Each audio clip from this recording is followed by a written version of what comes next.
الله أكبر الله أكبر الله أكبر الله أكبر كبيرا والحمد لله كثيرا وسبحان الله بكرة وأصيلا لا إله إلا الله والله أكبر الله أكبر ولله الحمد. الحمد لله الذي جعل الأضحية شعارا من شعائر الإسلام وأشهد أن لا إله إلا الله وحده لا شريك له الملك القدوس السلام وأشهد أن سيدنا ونبينا محمدا عبده ورسوله الذي أرسله الله لإتمام أخلاق الأنام. اللهم صل وسلم على سيدنا محمد الداعي إلى دار السلام وعلى آله وأصحابه ومن تبعهم بإحسان إلى يوم الزحام. أما بعد فيا أيها الناس أوصيكم ونفسي بتقوى الله تعالى وطاعته لعلكم تفلحون. اتقوا الله رب العالمين فالتقوى وصية الله للأولين والآخرين وشعار المؤمنين ودثار المتقين. وقد قال الله تعالى في كتابه الكريم وَلَنَبْلُوَنَّكُمْ بِشَيْءٍ مِنَ الْخَوْفِ وَالْجُوعِ وَنَقْصٍ مِنَ الْأَمْوَالِ وَالْأَنْفُسِ وَالثَّمَرَاتِ وَبَشِّرِ الصَّابِرِينَ الَّذِينَ إِذَا أَصَابَتْهُمْ مُصِيبَةٌ قَالُوا إِنَّا لِلَّهِ وَإِنَّا إِلَيْهِ رَاجِعُونَ أُولَئِكَ عَلَيْهِمْ صَلَوَاتٌ مِنْ رَبِّهِمْ وَرَحْمَةٌ وَأُولَئِكَ هُمُ الْمُهْتَدُونَ. وقال تعالى بسم الله الرحمن الرحيم إنا أعطيناك الكوثر فصل لربك وانحر إن شانئك هو الأبتر. وقال النبي صلى الله عليه وسلم أمتي هذه أمة مرحومة ليس عليها عذاب في الآخرة إنما عذابها في الدنيا الفتن والزلازل والقتل والبلايا. صدق الله العظيم وصدق رسوله الكريم ونحن على ذلك من الشاهدين. Hadirin sedang Id rahimakumullah.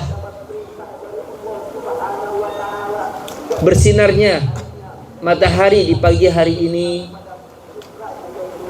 tiada yang pantas untuk kita ucapkan kecuali rasa syukur kita kepada Allah Subhanahu wa taala atas segala nikmat, karunia, pemberian, segala apa yang Allah Ta'ala berikan kepada kita semua, dan terutama nikmat iman dan nikmat Islam, nikmat untuk dapat menjalankan kekuatan ibadah di mana kita dikumpulkan bersama untuk melakukan salat Idul Adha, dan insyaallah kesemuanya ini akan menjadi sabab selamatnya kita di negeri akhirat kelak.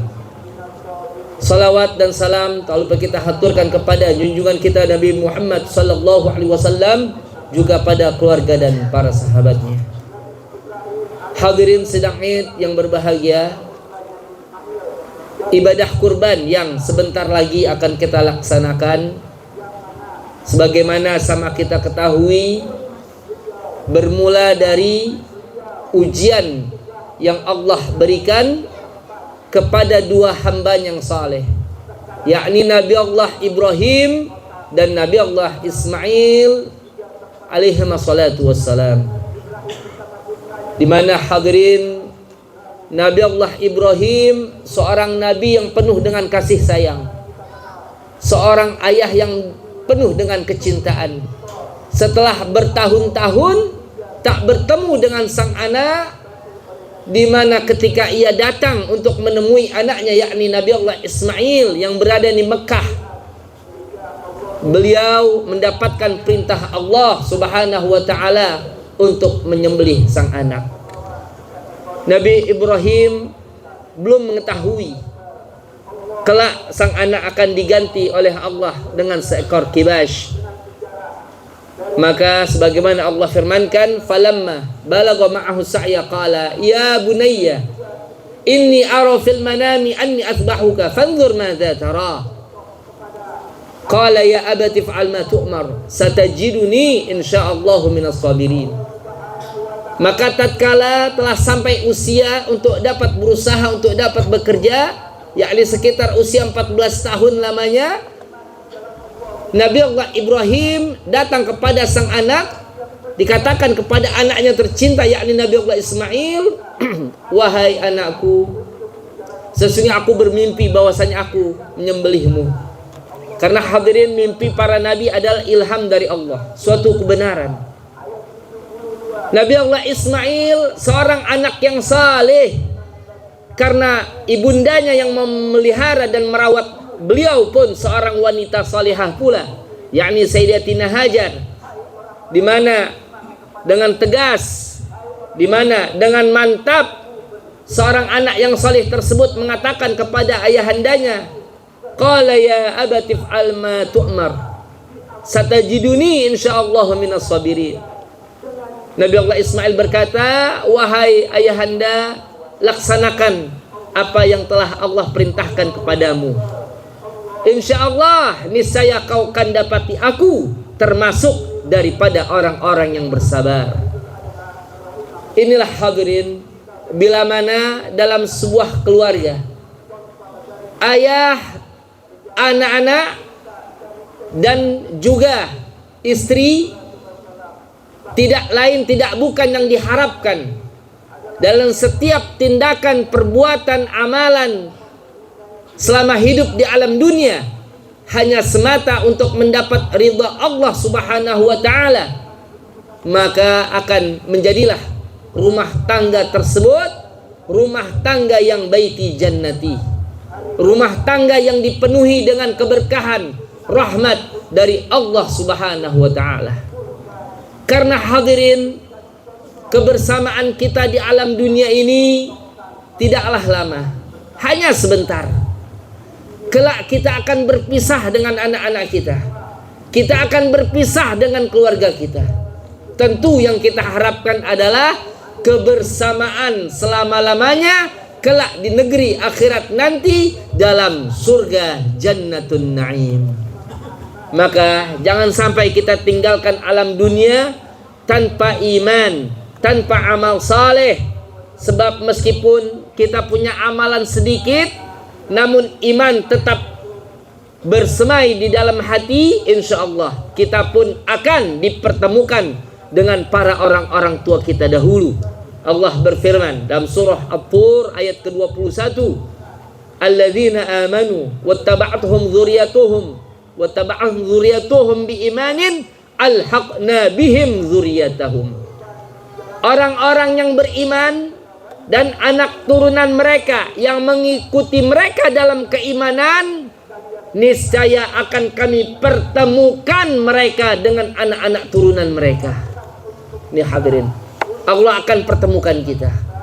Maka sampaikanlah wasiat, sampaikanlah nasihat tentang wasiat keimanan, wasiat ketakwaan, bila mana kita merasa ajal kita telah datang, kematian telah sebentar lagi tiba. Karena hadirin, inilah keimanan dan tujuan yang saleh yang kelak menjadi sebab Allah pertemukan kita dengan saudara-saudara kita di hari akhirat nanti. Karena sebagaimana hadirin, para nabi, para rasul senantiasa memberikan wasiat ketakwaan dan keimanan kepada anak turunan mereka. Sebagaimana dalam surah Al-Baqarah Allah Ta'ala berfirman, wa wassa biha Ibrahim banihi wa Ya'qub ya bani inna Allah astafa lakumuddin fala tamutunna illa wa antum muslimun. Wa wassa biha Ibrahim banihi, dan telah berwasiat Nabi Allah Ibrahim kepada anak-anaknya, dan juga Nabi Allah Ya'qub, wahai anak-anakku, sesungguhnya Allah telah memilih agama Islam ini untuk kalian, maka jangan sekali-kali kalian mati kecuali dalam keadaan beragama Islam. Karena hadirin, bila mana kita menjadi orang saleh selama kita hidup di alam dunia ini, kelak pada alam berikutnya yakni alam barzah, alam kubur, kita masih bisa mendoakan anak turunan kita yang masih berada di alam dunia. Karena hadirin, alam barzah adalah alam kehidupan, bukan alam kematian. Mereka yang tidak terpenjara, tidak terkungkung, tidak terazab, tidak tersiksa, mereka masih bisa mendoakan dari anak turunannya. Dan ini tidak bertentangan dengan satu hadis, idza matabdu adama in qata amaluhu illa min thalath, shadaqatin jariyah aw ilmin yuntafa'u bihi aw waladin shalihin yad'u lahu. Tidak hadirin, karena maknanya manfaat kepada orang yang masih hidup tapi tidak tertulis dalam kitab amalan mereka. Sebagaimana Nabi sallallahu alaihi wasallam bersabda dalam satu hadis dengan isnad yang sahih, "Inna a'malakum tu'radu ala aqaribikum wa asyairikum minal amwat, fa in kanat khairan istabshiru bih, wa in kana ghayra dzalik qalu Allahumma la tumithum hatta tahdiyahum kama hadaitana." Sesungguhnya amalan-amalan kalian diperlihatkan kepada kerabat kalian, kepada keluarga kalian yang telah berada di alam barzah, yang telah berada di alam kubur. Bila baik amalan kalian, maka keluarga kalian yang berada di kubur, yang kuburnya raudhah min riyadil jannah, mereka pun bergembira.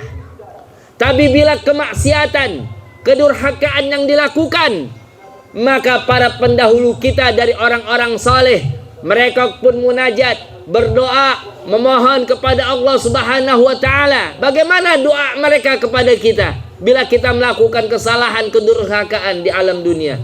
Mereka pun berdoa kepada Allah, Allahumma la tumithum, ya Allah, jangan kau matikan, jangan kau wafatkan anak turunanku yang masih ada di alam dunia, hatta tahdiyahum, sampai kau beri hidayah kepada mereka, kama hadaitana, sebagaimana kau telah memberi hidayah kepada kami. Nah hadirin sekalian, inilah sebuah keluarga. Kita berharap semoga Allah, sebagaimana Allah kumpulkan kita dalam tempat yang mulia ini, dalam amalan yang mulia ini, semoga Allah kumpulkan kita kelak di hari akhirat nanti dalam surga Jannatun Na'im. Untuk itu hadirin sekalian, dengan mengambil ibrah perjuangan dan pengorbanan Nabi Allah Ibrahim dan Nabi Allah Ismail menandakan bahwa hidup pasti ada ujian. Hidup ini perjuangan dan pengorbanan. Allah firmankan, Allah tegaskan, Allah beritahu kita. Dalam surah Al-Baqarah ayat 155 Allah berfirman, "Wala nabluwannakum bisyai'in minal khaufi wal ju'i wa naqsin minal amwali wal anfusi wath thamarat wa basyyiris sabirin." Pasti kami akan selalu menguji kalian dengan sedikit dari rasa takut, dari rasa lapar, kekurangan harta benda, buah-buahan, dan juga jiwa. Berikanlah kabar gembira kepada orang-orang yang bersabar. Siapa itu orang yang bersabar? Mereka yang apabila ditimpa musibah mereka menyatakan, sesungguhnya kami adalah milik Allah dan hanya kepada Allah lah kami kembali. Mereka itulah yang mendapatkan keberkatan yang sempurna dari Allah dan juga rahmat dari Allah. Mereka itulah orang-orang yang mendapatkan petunjuk. Jadi hadirin, untuk itu yang disebut musibah sebenarnya bukanlah kekurangan harta. Yang disebut musibah sebenarnya bukanlah suatu permasalahan yang rumit yang membuat hati kita ini bersedih. Bukan hadirin. Tapi yang disebut musibah adalah bila mana seorang hamba itu jauh dari Allah, senang kepada maksiat, tidak pernah melakukan salat. Inilah yang dinyatakan sebenar-benarnya musibah. Karena musibah yang disebutkan tadi hadirin, dari apa yang difirmankan Allah, kekurangan harta benda, jiwa, buah-buahan, rasa takut dan lain sebagainya, bila mana bersabar, Allah berikan pahala sebesar-besarnya untuk si hamba. Untuk itu hadirin, semoga kita berharap akhir hidup kita semua dalam husnul khatimah. Dan semoga ketika ajal datang menjelang, ada satu bisikan mesra yang kelak akan dibisikkan ke telinga kita melalui malaikat yang diperintah Allah Subhanahu wa taala. Ya ayyatuhan nafsul mutmainnah, irji'i ila rabbiki radiyatan mardiyah fadkhuli fi ibadi wadkhuli jannati. Barakallahu wa lakum fil Qur'anil azim wa nafa'ani wa iyyakum bima fihi minal ayati wa dzikril hakim wa taqabbala minni wa minkum tilawatahu innahu samiul alim. Aqulu qawli hadza wa astaghfirul azim li wa lakum wa lisairil muslimina wal muslimat wal mu'minina wal mu'minat fastaghfiruhu innahu huwal ghafurur rahim. Inna Allah